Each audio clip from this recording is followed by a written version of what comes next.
All right, Manib. So I'm just going to go ahead and go through these, the ARVs that you determined. So we're actually we're going to make the offers on these today. So I'm going to go through these. I'm going to check these. I'm going to put actually, I'm going to override your list. Let me download this. And I'll put yours over in the notes, what you came up with, and I'll put mine in the ARV section. So that way, we've got an accurate spreadsheet. So um,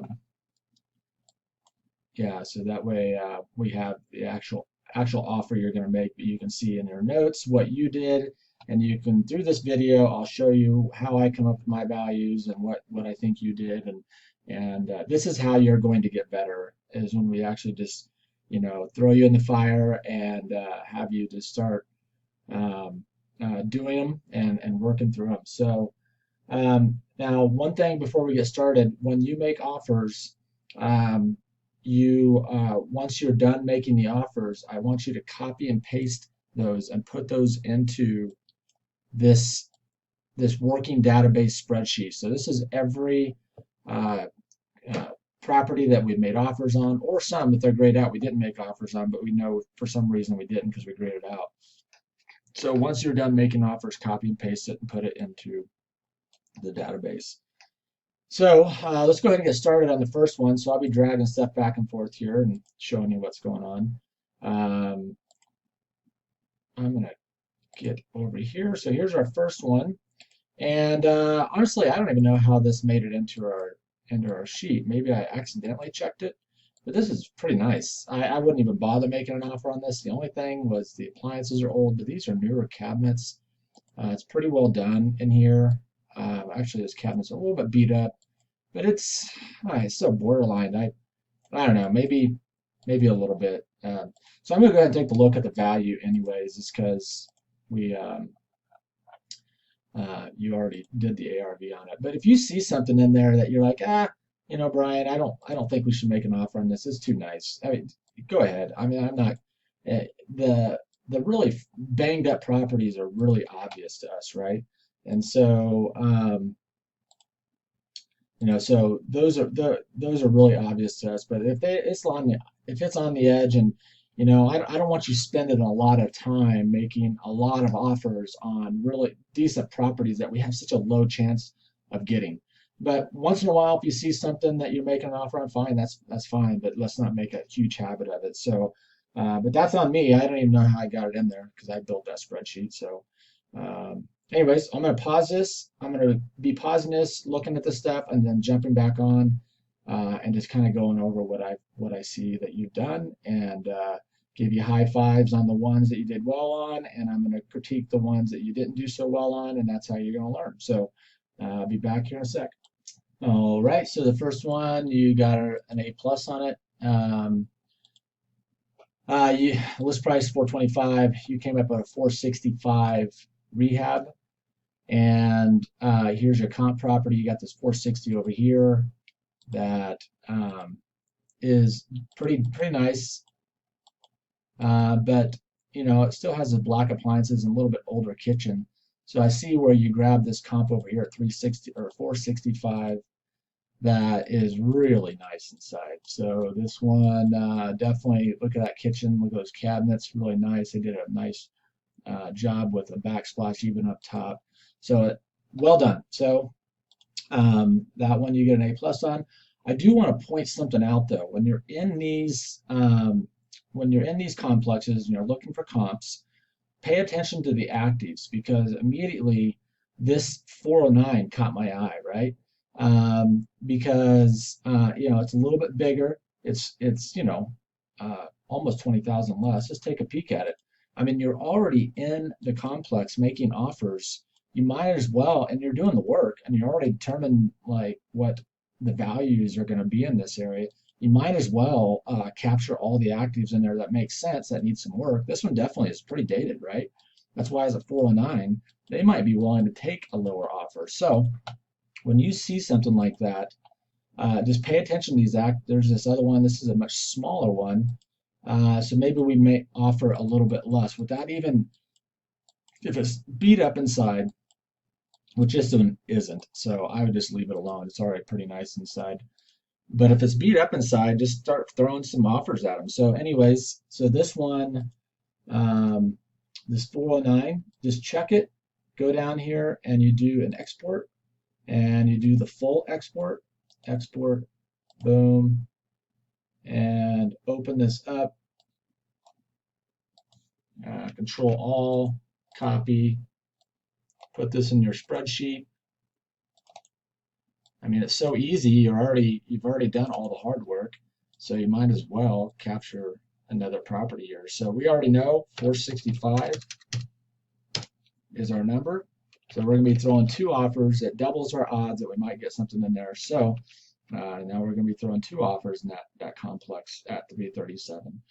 Now, this first one, I'm not gonna have you do a lot of this yet. Actually, this is what we're gonna do. I'm gonna put this at 0.2. Copy that. I'm gonna make an adjustment. Now, I'm just gonna mention this for now. Right now, I want you to focus on really getting your ARVs accurate because that's what everything's based off of. Later, like a really nice one, like this one is already pretty nice. We might actually do like 0.19, which gives us a little bit more aggressive purchase price just because this one was really nice. Now this one down here wasn't very nice, right? It maybe, let's say this one was totally trashed. It would need a ton of work. So maybe we would do like 0.21 on that one because we know it needs more work. Our rehab's going to be higher, so our purchase price has got to be a little more aggressive. Right now, I'm going to keep that at 0.2. I'll keep that at 0.9. But you're going to see me play with that. Right now, I don't want you to really mess with that or really think too much about that. I just really want you to get those ARVs down. But I mention that because you will get to a place where you're making those adjustments to really fine tune these offers. So I'm going to move on to the next one and we'll keep going. All right, so this next one is this long circle. You came up with 390. I think you're pretty darn close. We got this 380 here. It's pretty nice inside. Square footage is pretty similar. And yes, this other one, I'm not going to spend a lot of time on this one. This other 380 is pretty nice too. So, they're not fresh rehab, so I can see your 390. You can see a whole bunch of stuff over here. I probably wouldn't use that, being that I could find some stuff in here. So I'd probably zero down on this a little bit better. And then just take out the square footage would be another thing that I'd look at here, just to double check and see what we've got. So we've got 4 matches.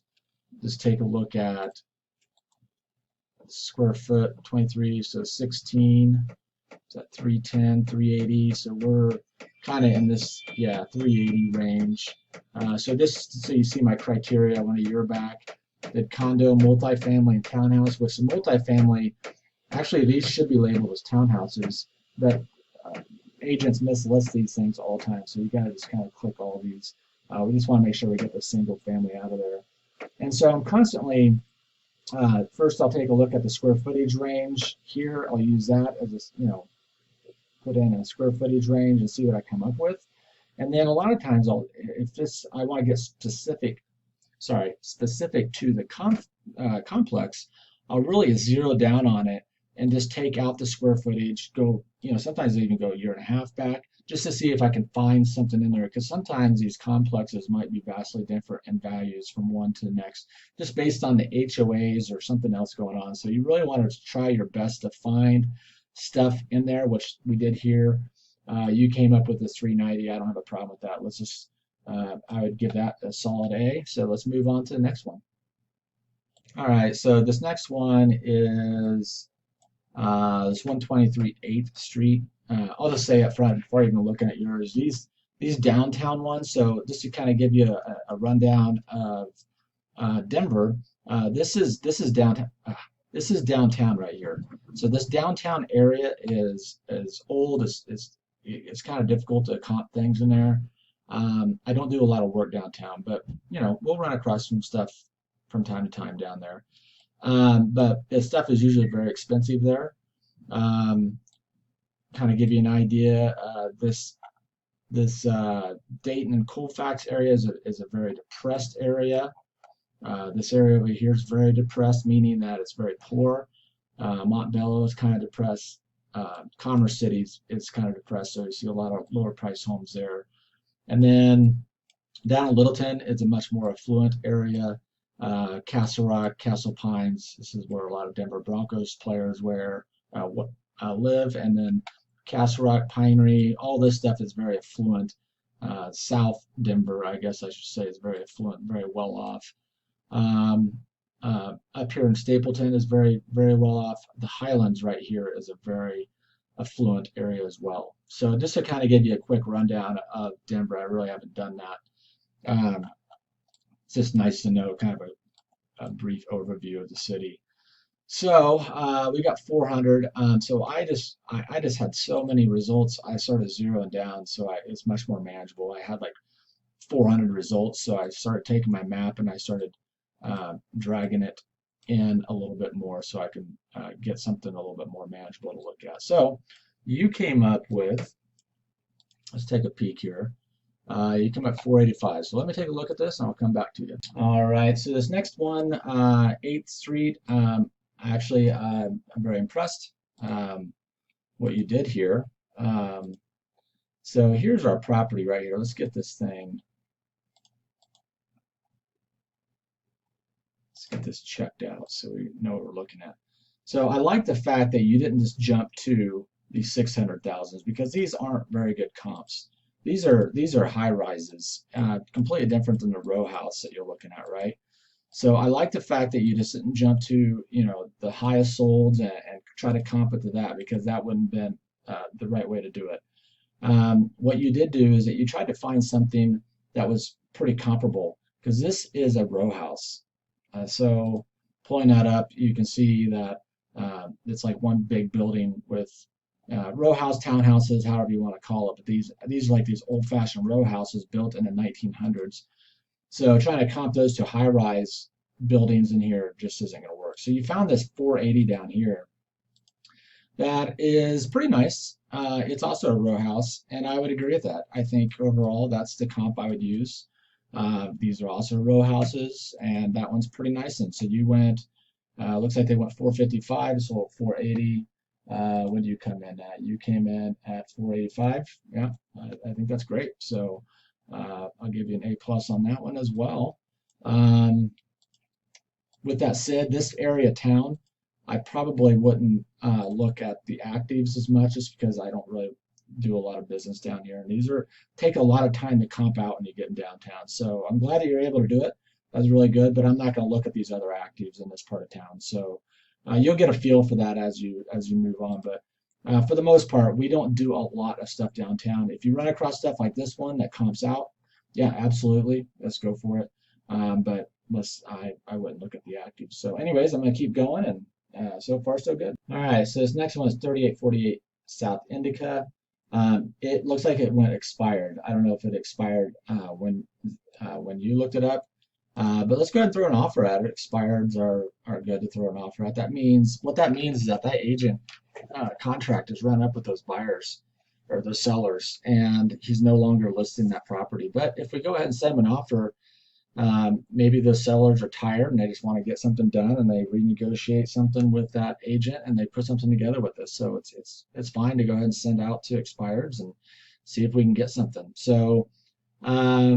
But anyways, let me take a look at this, and this is the last video. I'm going to do this one, and then I'm going to and then I'll save this one, send it to you, and have you start watching this as I go through the rest of these.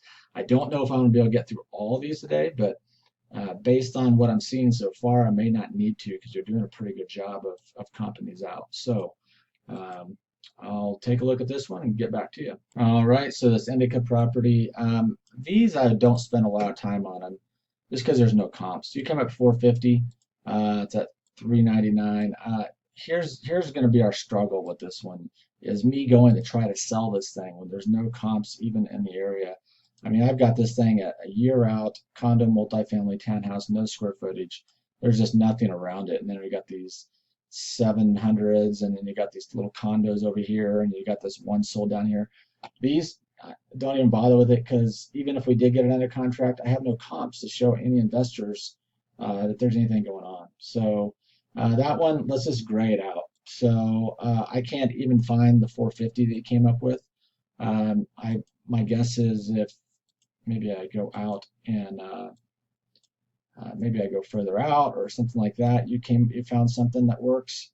Um, yeah, those are brand new at 585. So I'm not sure where you dug that up at. I'm not going to worry about it. So I'm going to send you this video because it's getting about 15 minutes long.